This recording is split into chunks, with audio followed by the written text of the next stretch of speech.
During the summer and shoulder months, cooling and humidity control can make up a significant amount of a greenhouse facility's energy use.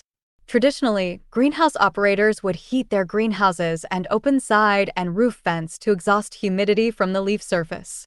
However, as energy costs have soared in recent years, these traditional, and oftentimes inefficient, methods are becoming increasingly expensive. By doing this, you're throwing away a lot of heat, explains Peter Kruicht, Horty Division Director at Resource Innovation Institute, RI, member Vercade Climate. While gas prices were low, nobody really cared. Nowadays, the gas prices, at least here in Europe, are about 10 times as high as they were 2 years ago. As such, operators increasingly are turning away from mechanical heating and cooling, opting instead for more passive and resource-efficient methods such as optimized airflow, desiccant systems, and building circular systems in-house or with partner industries. Here, RI presents tips and solutions to help you optimize your greenhouse heating and ensure you're running an efficient and profitable business. Consider heat pumps and cogeneration. Heat pumps can be a great replacement technology for gas boilers or propane heaters, especially for operations that have both heating and cooling needs. Heat pumps function by circulating a refrigerant, a hydrofluorocarbon HFC, ammonia, CO2, or the new generation. HFO, hydrofluoroolefins, for example, using a compressor to influence its heat retention ability. The fluid circulates through the system, bringing heat to areas where it is needed and exchanging it for cold needed elsewhere, or vice versa. They also generally are very efficient at converting electrical energy into thermal energy. Kruicht has seen systems capable of generating up to 9 kilowatts of thermal energy for every kilowatt of electrical energy inputted, combining the value of both heating and cooling. For instance, Phalaenopsis, the moth orchid, in certain regions, you need to cool the plants to make them spike, Kruicht says. So you need cooling capacity to let the plants do what they need to do. But it's a year-round crop, so there's always a part of the crop that is young plants. The other part is what's being hardened and finished. If you can balance that heat load, then you can produce the cold for the cooling of the hardening part where they spike, and you can put the leftover heat in the young plants. Likewise, he adds, a produce grower might use the cooling capacity to store tomatoes or other perishable produce. The heat from assimilation lights can be used in other zones or even in a nearby greenhouse in a hybrid setup. Combined heat and power, CHP, systems, also known as cogeneration systems, are another valuable technology to consider. These units generate electricity and heat that can be used on-site, and some utilities will purchase any excess energy they generate, offering a quicker ROI. While their use potentially runs counter to sustainability goals, CO2 can be collected from fossil fuel CHPs to minimize the carbon footprint impact. Cogeneration lends itself to being extremely compatible with greenhouses, says Andrew Horowitz, Director of Strategic Development at RI member Kubo Greenhouse. There's a little more technology that goes into ensuring the quality of the CO2 is suitable for crops. Even though it's an antiquated technology in some sense, that ability to use all waste streams efficiently turns it into actually one of the most efficient solutions because you're able to utilize the combustion byproducts at the source and then feed that power back to the grid. This added CO2 can be better retained during cooling periods in semi-closed/positive pressure greenhouse environments compared to Venlo-style structures. The ability to dose CO2 while cooling is a significant advantage in resource efficiency, Horowitz says.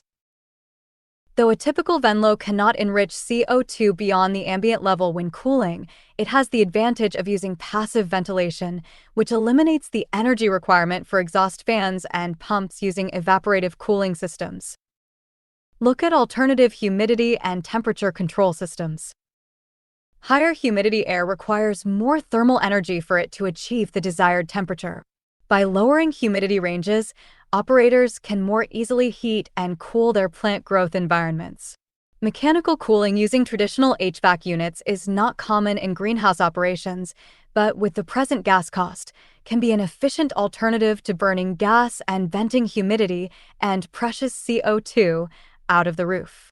In Europe, at present gas prices, these systems can have a simple payback of less than 3 years, Cruich says. Instead of mechanical or other energy-intensive cooling systems, greenhouse operators can also consider desiccant systems using materials like silica gel. In these dehumidification units, humid air is drawn into the system via fans, where it comes into contact with the silica gel. Water vapor sticks to the silica surface in a process called adsorption. The filtered air is significantly drier, allowing the greenhouse operator to regulate the environment's temperature more efficiently. These systems are not without their own energy use, however. Once saturated, the silica gel must be heated to release the trapped water outside of the greenhouse and for it to regain its adsorption capabilities. That said, combining these systems with a heat pump or other alternative heating method can generate additional efficiencies.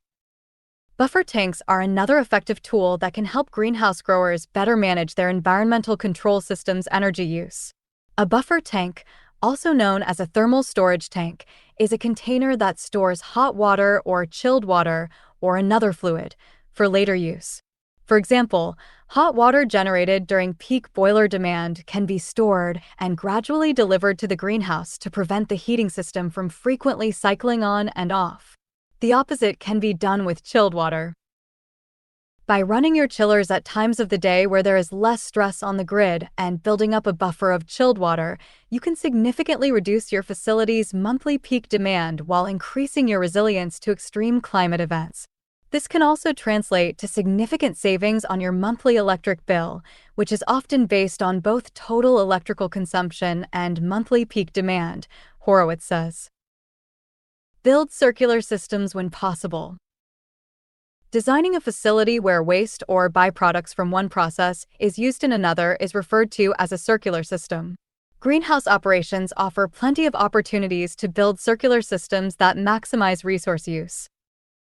For example, hot water drawn from a geothermal well could theoretically be used to heat the silica gel in a desiccant system, avoiding the need for a gas boiler or other energy-intensive heating mechanism to regenerate the gel.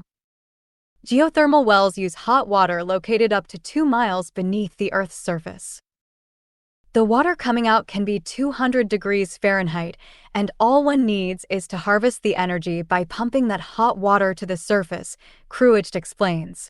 The operating costs are relatively low, but the initial investments to drill 2 holes, one to take the water out and one to put the water back in, can be more than $2 million per kilometer, $3.2 million per mile. Large capital expenditures like that might make any consideration of such a project moot for 2-acre mom-and-pop operations.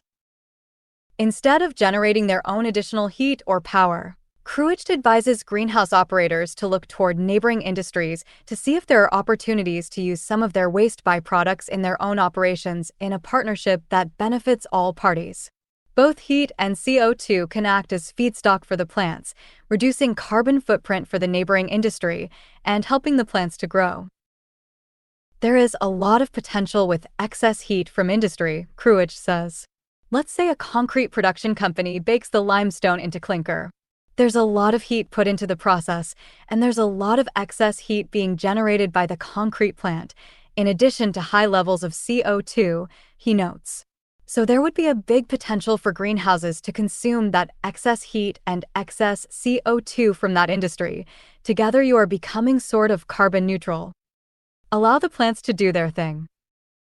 As industry and academic researchers continue to push the boundaries of plant knowledge, many are concluding that most crops can grow optimally within a wider band of temperature and humidity settings than previously thought.